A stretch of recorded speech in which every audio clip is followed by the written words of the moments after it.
paradigms are the abstract, the achieving, the reality, and the comparing.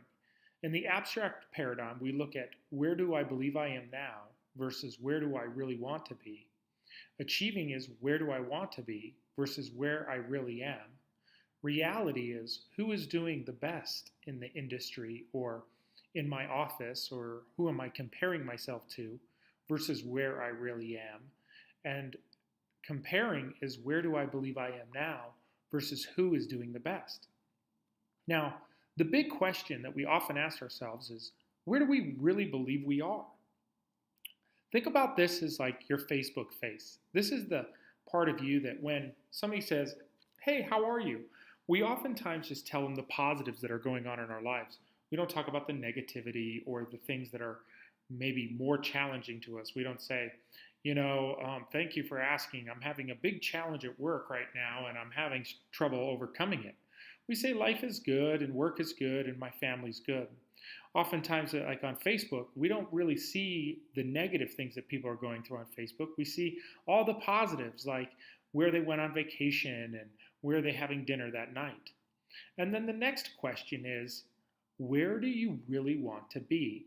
Sometimes we call this the big, hairy, audacious goal. Or the question is, if you could achieve or do anything, what would that be? Ask yourself those questions. Take a minute and write down from your gut right now, where do you believe you are now? And also write down, where do you want to be? And set it out there like at 5 years.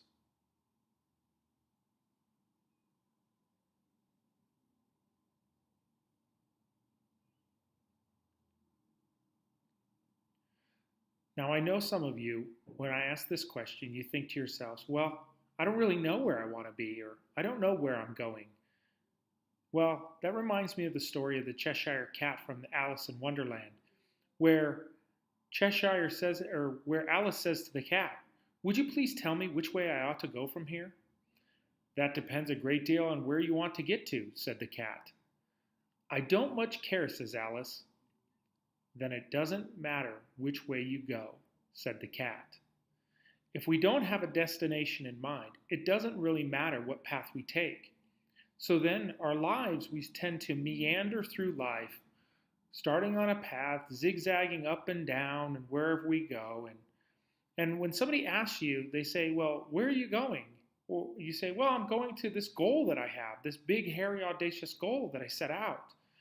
And they say, well, we're near it. And you say, what? I'm getting there. I'm on my way. I'm working on it. Yet when we're clear about the path that we're going on, we can directly move to this. Now, it's important to understand that we are in the abstract paradigm when we answer these two questions. Where do I believe I am?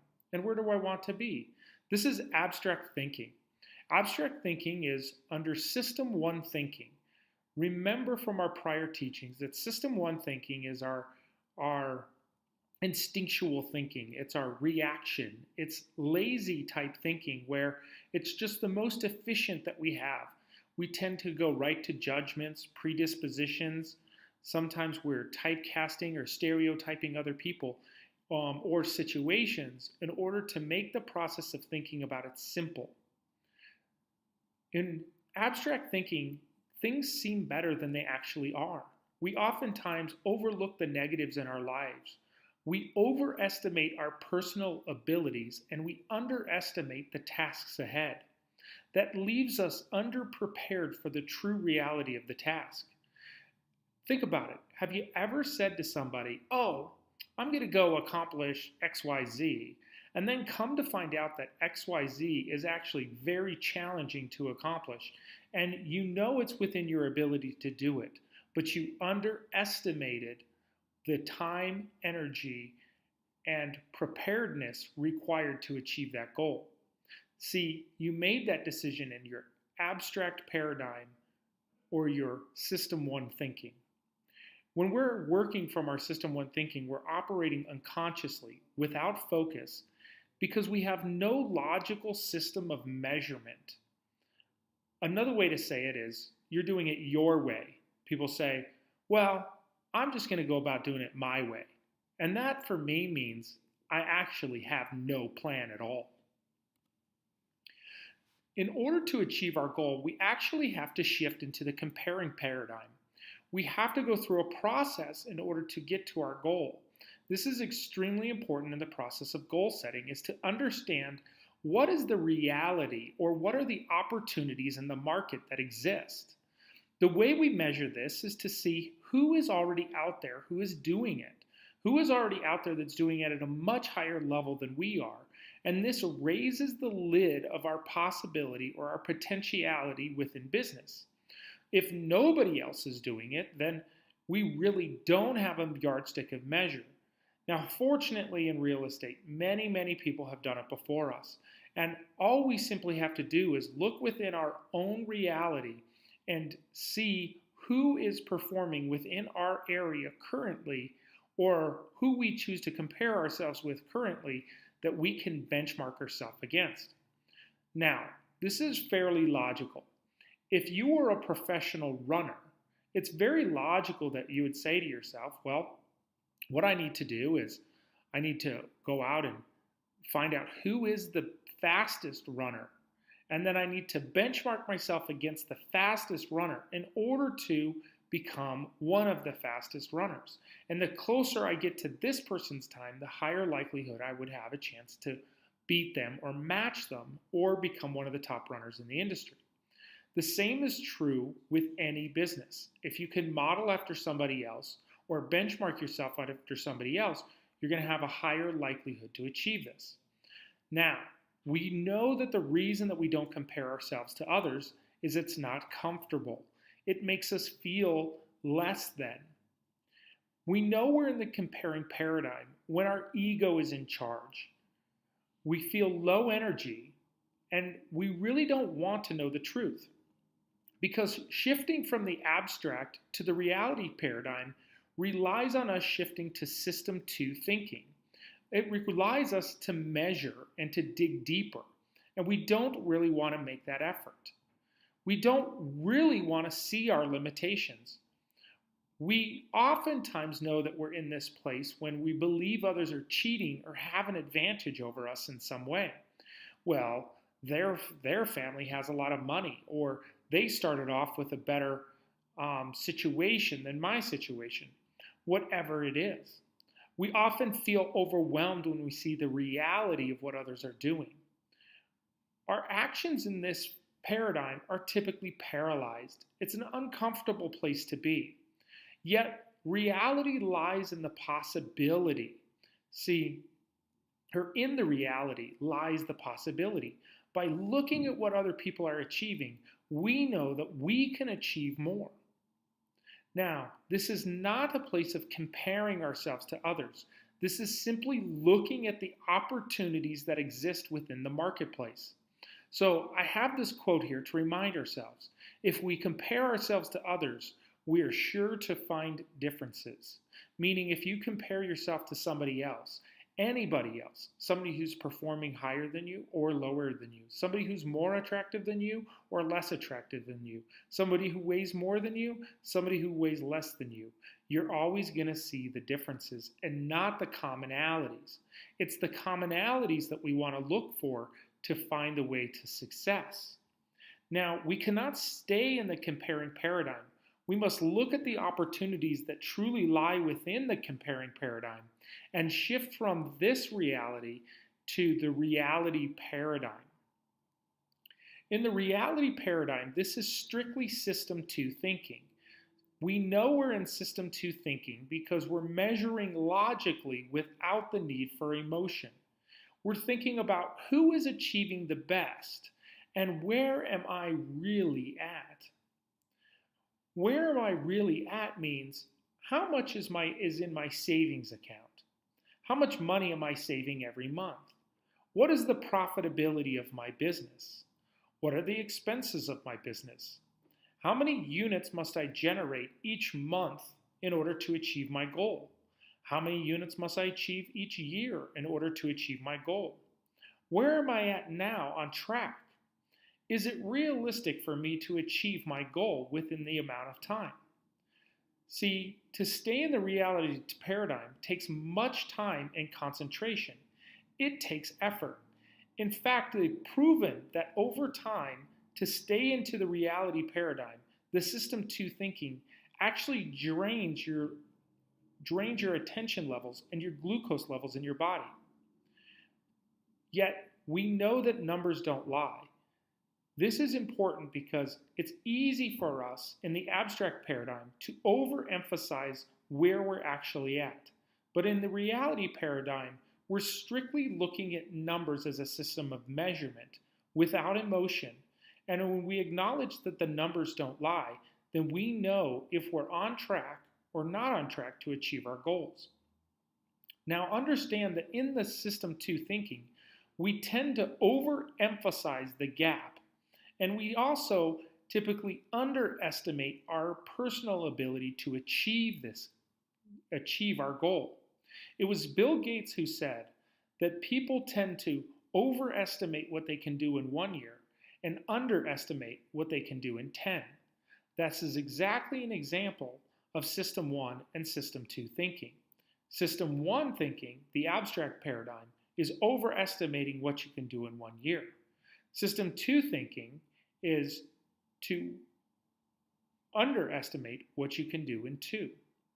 When we're planning, when we're writing business plans, planning our week, scheduling our time, this is all System 2 thinking.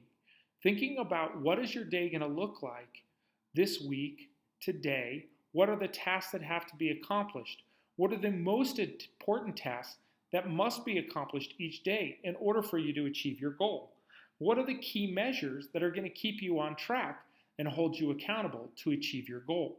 This is all realms within the reality paradigm. Now, final step of setting goals is to shift to the achieving paradigm. Now, the achieving paradigm is action-oriented. It's shifting between the abstract, where you want to go, and the reality of where you actually are. Again, think about the measuring of the runner. The runner wants to get his 10-minute mile down by 1 minute. So his reality is he's currently running at 11 minutes. Yet he wants to achieve a 9-minute mile consistently. So the abstract paradigm is the 9-minute mile. The reality paradigm is the 11-minute mile. So each day he's going to take action, which would be running, measure that action, and then make adjustments as needed to the plan. This is shifting back from the abstract to reality. We know when we're in the achieving paradigm because it's high energy. It's fun to achieve. We feel like we're moving forward. We're always shifting between System 1 and System 2 thinking. We're very aware of our limitations, yet we don't allow them to limit us. We see obstacles as opportunity because we're on a path of a longer goal, not a short-sighted goal, a longer goal, and any setback is just simply an obstacle along the way. We treat life as a challenge of overcoming obstacles, not a game of win or lose. As the runner who's trying to achieve breaking the 9-minute mile, this person may fail over and over again in achieving this goal. Yet, it's just a challenge of overcoming the time. This runner doesn't give up when they can't achieve this goal. It is about measuring our improvement, not comparing ourselves to others. When we're in the achieving paradigm, we're only measuring ourselves against ourselves, where we choose to be and where we actually are. There's no measurement of comparing of the other paradigm. In any plan, it's action, measure, adjust the plan, take action. This is the process of the achieving paradigm. So to go over this again, typically when goal setting, people say, I'm fine, my life is great, and I want to be successful in 5 years. And when I say successful, I mean a multi-million-dollar business and I don't work. Yet, when you ask them what plan they have to do that, what tools are going to be required to achieve that goal, specifically, how are you going to achieve this? They don't have an answer because they're living in the abstract paradigm. In order to achieve this goal, which very well may be very realistic, we have to shift through the process of the four paradigms, moving from abstract to comparing. Who else is doing it best? Who else has already achieved that goal that you can model after? Where are you really? What things are you going to need to learn and overcome? This is business planning session right there. This in the reality paradigm is where you create your plan. You look at your limitations. You write down how you're going to overcome the limitations in a non-emotional state. And then you shift from the reality paradigm to the achieving paradigm. Where do you truly want to be? Where are you at? Where do you choose to be? And you go back and forth between this paradigm until you achieve your goal. So, last, I want to reinforce that repetition is the key to success, and the frequency of measuring ensures that you remain on target. If you are off target, you adjust the plan. Remember this: success is boring. Success is a series of repetitious action. Any professional athlete can tell you that to achieve anything great, you have to practice the same thing over and over and over and over. And success in real estate is no different. Success in business is no different. We must keep repeating the patterns of success until we achieve our goals. So I say this: celebrate your milestone achievements. This is the first step to business planning.